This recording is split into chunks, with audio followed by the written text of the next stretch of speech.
Hey, how you going? You know, if you're just picking up the story right now, you're picking it up probably in about part 5 or 6, you know.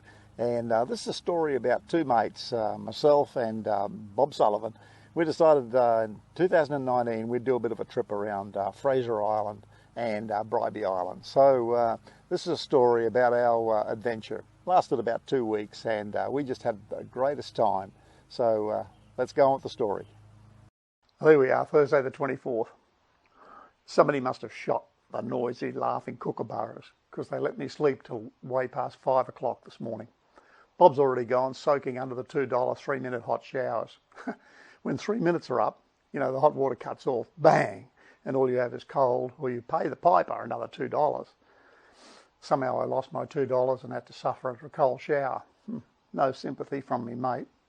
Well, breakfast, pack up, and on the road again. The two of us are now working like a well-oiled machine. We've even got most things in the right place and found most of the stuff that Myrtle had hidden in devious places.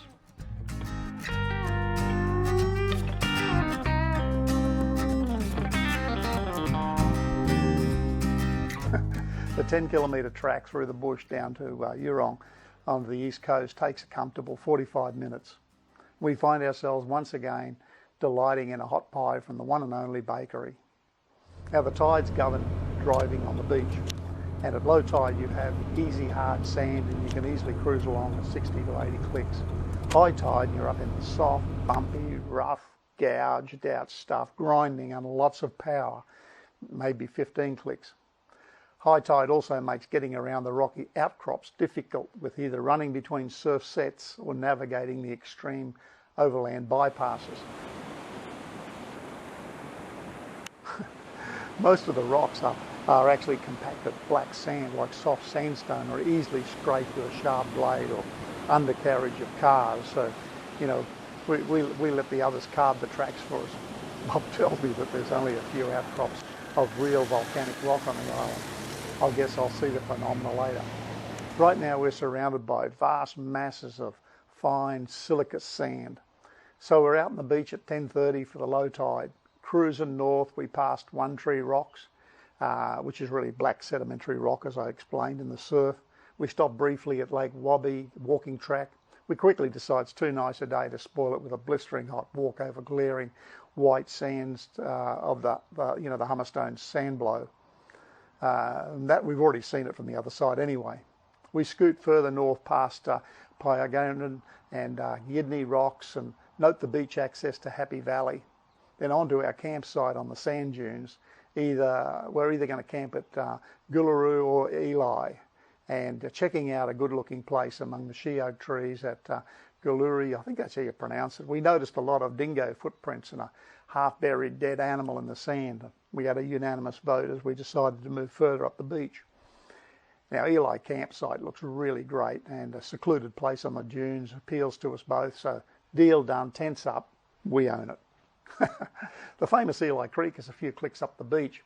We don our cozies and floating tubes and join the 100 other fun-loving riding the cold, clear, freshwater stream as it pours out about over 4 million litres onto the beach every hour. The water level does not change much, and it's about a foot deep as Bob and I try to float with the current. Mate, we look more like two stranded whales, but it's very refreshing on such a hot day. So, been there, done that. We scamper off to try and beat the high tide back to our campsite.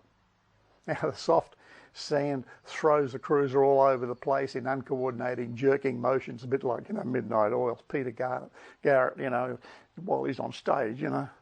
Anyhow, cup of tea on the beach and sunset over the sand dune behind us. It just brings long shadows to stretch out over our camp, and then darkness. Suddenly the word dingo punctuates our conversation. Flash of a torch, and a full-grown dingo is 4 metres away is staring us down. We both stand, and he backs away and slowly walks past along the track. Half an hour later, the skyline on the beach just lights up with all these spotlights and so forth, with several four-wheelers roar towards us. Most impressive array of LED bar lights I've ever seen. The whole area is just illuminated like a sports field. I guess they would have come across on the last barge of the day. Anyhow, we sit there and watch the night's entertainment from our beachfront chairs, not realising that the mongrel dingoes are up on our table stealing our sugar bowl. We only notice when we return a few paces back to our tents to make a brew, and it's then we find out our tea and sugar is gone and a big sandy paw print's on the table. Well, we scour the bush and tracks only to find the tea container unopened, sitting there on the ground, but the sugar was long gone. Suddenly, out of the darkness, I'm confronted with the steely glare of two hungry dingoes. The instinctive reaction could be to run, but the controlled reaction is to stand still and hold your ground. I hear Bob's voice come up behind me, as together we face our foe. It's then I notice the huge rusty machete in Bob's hand as at his side, and that's when I really fear for my safety. I had a flash of vision of Bob and dingoes locked in mortal combat, and me caught in the middle, clowns to the left of me, jokers to the right. Here am I, stuck in the middle with you. Oh, well, I have at least had my tetanus shot. It's the classic Mexican standoff. Finally, the dogs blink and move on. We lock everything away in the car, double zip our tents as we crash out for the night. There we go.